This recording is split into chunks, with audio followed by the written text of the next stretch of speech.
Praise the lord.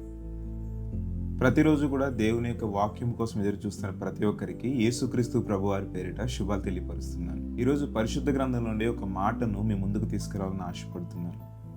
యోహాను రాసిన మొదటి పత్రిక 2వ అధ్యాయం 17వ వచనం. లోకమును దాని ఆశయు గతించును గాని దేవుని చిత్తము జరిగించువాడు నిరంతరము నిలుచును. చూడండి, లోకము అది ఎప్పటికైనా గతించిపోతుంది. మనమున్న ఈ భూమి, ఆకాశం ఎప్పటికైనా గతించును గాని దేవుని చిత్తం జరిగించువాడు, దేవునికి ఇష్టానుసారముగా జీవించువాడు ఎప్పుడు కూడా కదల్చబడట.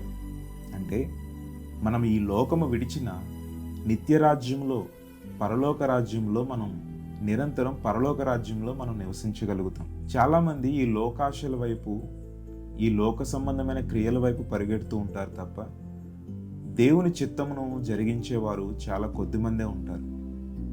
అసలు దేవుని చిత్తం అంటే ఏంటి? చాలామందిలో ఈ డౌట్ ఉంటుంది. దేవుని చిత్తం అంటే ఏంటి? అందరూ కూడా దేవుని చిత్తము అంటారు, కానీ అసలు దేవుని చిత్తం అంటే ఏంటి అని కొంతమందిలో ఆ యొక్క సందేహం ఉండుండొచ్చు. దేవుని చిత్తము అంటే దేవునికి ఇష్టపూర్వకముగా మీరు జీవించడం, పరిశుద్ధత కలిగి జీవించడం. ఎప్పుడైతే నీవు పరిశుద్ధత కలిగి జీవిస్తావో దేవునికి ఇష్టపూర్వకంగా నీవు నడుచుకుంటున్నట్లు. మరి నేను పరిశుద్ధంగా జీవిస్తున్నానండి, కానీ నాకెందుకు ఈ శ్రమలు, ఈ ఇబ్బందులు అని అనుకుంటున్నారా?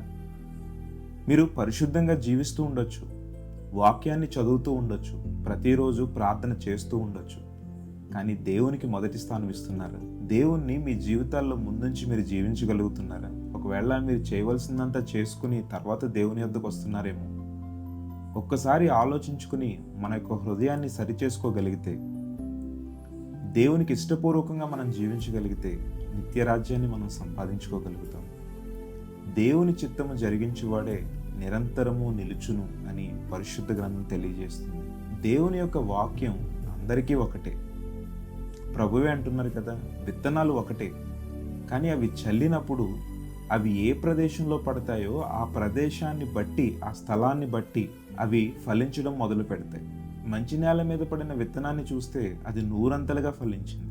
రాతి నేల మీద పడింది సూర్యరశ్మికి, ఆ వేడికి తట్టుకోలేక ఎండిపోయింది. ఈరోజు దేవుని యొక్క వాక్యం నువ్వు రిసీవ్ చేసుకునే దాన్ని బట్టే ఉంటుంది. మన హృదయాన్ని సరిచేసుకుని దేవుని యొక్క వాక్యాన్ని మనం విని మన హృదయంలోనికి దాన్ని ఉంచుకోగలిగితే దేవుడు నూరంతలుగా నిన్ను ఆశీర్వదిస్తాడు. మంచి నేలను పడిన విత్తనంగా ఏదైతే ఆ సాదృశ్యం ఉందో, నీ హృదయాన్ని కూడా మంచి నేలగా, మంచి హృదయంగా చేసుకుని వాక్యాన్ని నీలో ఉంచుకోగలిగితే నూరంతలుగా దేవుడు ఆశీర్వదిస్తాడు. కాబట్టి దేవునికి చిత్తానుసారంగా మనం జీవిద్దాం, దేవునికి ఇష్టపూర్వకంగా ఉండే విధంగా మనం జీవిద్దాం, పరిశుద్ధంగా జీవిద్దాం. అట్టి కృప దేవుడు మనకి దయచేయనుగా.